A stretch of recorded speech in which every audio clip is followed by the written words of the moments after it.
Homili Hari Minggu Biasa Pekan ke-31. Injil dari Matius bab 23 ayat 1 sampai 12.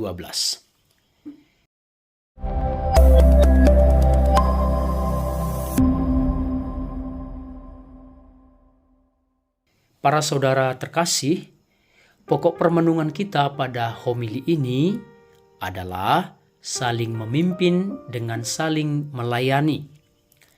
Ada jargon atau ungkapan yang barangkali sering kita dengar, NATO, yakni no action, talk only, yang berarti kebanyakan ngomong tetapi sedikit berbuat atau bertindak. Dalam nada yang sama juga disebut omdo atau omong doang. Jargon ini biasanya dialamatkan kepada seorang atau sekelompok orang yang terlalu banyak bicara, tetapi dia atau mereka tidak pernah melaksanakan apa yang diungkapkannya.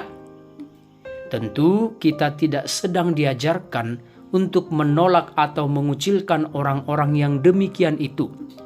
Tetapi kita diajak untuk mendengarkan isi omongannya, yang benar tentunya, tanpa mengikuti cara hidup mereka. Hal ini ditegaskan Yesus dalam Injil hari ini. Yesus mengingatkan para murid supaya mereka bersikap arif dan bijak ketika menyikapi perilaku orang-orang Farisi dan ahli-ahli Taurat. Pertama, Yesus mengatakan supaya para murid mendengar ajaran mereka karena perkataan itu berasal dari Taurat Musa. Tetapi para murid jangan meneladani cara hidup mereka. Karena para ahli Taurat dan orang Farisi hanya tahu ngomong, tetapi mereka tidak pernah melakukan apa yang mereka ajarkan. Dengan kata lain, mereka bisanya omong doang. Yesus tidak ingin para murid menjadi seperti tong kosong yang nyaring bunyinya. Sebaliknya, Yesus ingin para murid bisa mengatakan dan lebih bisa lagi melakukannya. Dengan kata lain, para murid harus menjadi pendengar sekaligus pelaku firman. Kedua, Yesus menghendaki para murid menjadi aktor utama, bukan penonton. Yesus mau supaya para murid ringan tangan terhadap orang yang lemah dan memerlukan pertolongan. Sebaliknya, Yesus menolak sikap para ahli Taurat dan orang Farisi yang gemar membuat aturan yang memberatkan, sedangkan mereka tidak melakukan hukum yang mereka buat.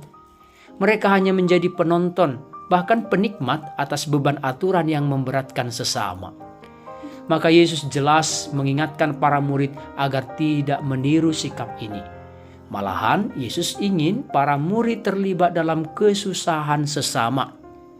Bertolong-tolonglah dalam kesusahan, maka kamu memenuhi hukum Tuhan, seperti diajarkan juga oleh Rasul Paulus. Ketiga, Yesus ingin para murid terhindar dari kemunafikan. Yesus tidak ingin para murid bermuka ganda, hidup berpura-pura dan cari muka. Maka Yesus mengingatkan supaya mereka tidak seperti para ahli Taurat dan orang-orang Farisi yang suka melakukan pekerjaan supaya dilihat orang, sehingga mereka gemar memakai busana terkesan religius dan menyolok seperti tali sembahyang yang lebih besar dan lebar serta jubah yang panjang.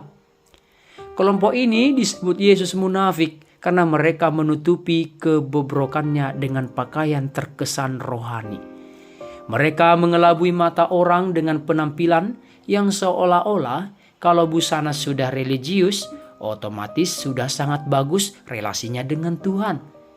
Justru Yesus menolak cara hidup demikian, sehingga ia mengingatkan para murid supaya tidak terkecoh oleh penampilan lahiriah. Tuhan tidak melihat apa yang indah dalam pandangan mata indrawi, tetapi ia melihat kemurnian hati. Keempat, Yesus menghendaki supaya para murid menjadi pelayan terhadap yang lain. Yesus mewanti-wanti para murid supaya tidak seperti para ahli Taurat dan orang Farisi yang sangat suka diistimewakan dan diutamakan dari orang lain. Mereka suka duduk di tempat terhormat dalam perjamuan dan rumah ibadat, serta gila hormat. Oleh karena itu Yesus menegaskan bahwa para murid adalah sama di mata Tuhan. Kasihilah satu sama yang lain seperti aku mengasihi kalian, sabda Tuhan. Barang siapa ingin terbesar di antara kamu, hendaklah ia menjadi pelayan. Saudara-saudari terkasih, kita semua adalah murid-murid Tuhan. Sebagaimana Yesus mengajar dan mengingatkan para muridnya, ajaran itu juga disampaikan kepada kita. Barangkali secara ringkas sabda Tuhan menuntun kita agar kita saling memimpin dengan saling melayani. Ajaran Yesus ini menjadi pembeda sekaligus kebaruan dalam semangat hidup bersama. Berbeda karena kepemimpinan kita tidak seperti kepemimpinan para ahli Taurat dan orang Farisi yang bekerja demi mendapat pujian dan kenyamanan kelompoknya saja. Cara kepemimpinan yang Yesus ajarkan adalah baru karena tidak meniru pola kepemimpinan para ahli Taurat dan orang Farisi yang isinya hanya berkecimpung pada omongan dan tidak ada tindakan nyata. Kita sebagai murid-murid Yesus harus berjuang agar mampu menunaikan sabda Yesus bahwa kita sungguh menjadi pendengar sekaligus pelaku firman, bukan hanya nato atau omdo. Kita menjadi aktor utama dan inspirator dalam pelayanan, bukan hanya penonton yang berpangku tangan, bahkan yang lekas berkomentar. Karena rupanya dalam hidup menggereja masih akrab ditemukan bahwa banyak juga umat yang lambat untuk berbuat dan hanya menunggu. Tetapi ketika ada sesama melakukan sesuatu, banyak juga yang sangat cepat mengomentari serta melontarkan kata yang bernada negatif. Kita sebagai murid-murid Tuhan harus mengingat peringatan dari Yesus supaya kita menghindari kemunafikan dan kebiasaan show. Maka kepura-puraan haruslah jauh dari cara hidup kita. Apalagi menjadi showman atau selebritis di tengah-tengah komunitas gereja. Tuhan tampaknya lebih suka yang tangannya kotor dan berkeringat karena membersihkan gereja, melakukan sesuatu untuk kebaikan sesama, daripada hanya penikmat yang datang dengan busana bersih, pulang juga dengan pakaian bersih tanpa meninggalkan kebaikan. Tuhan menginginkan pelayan, bukan selebritis.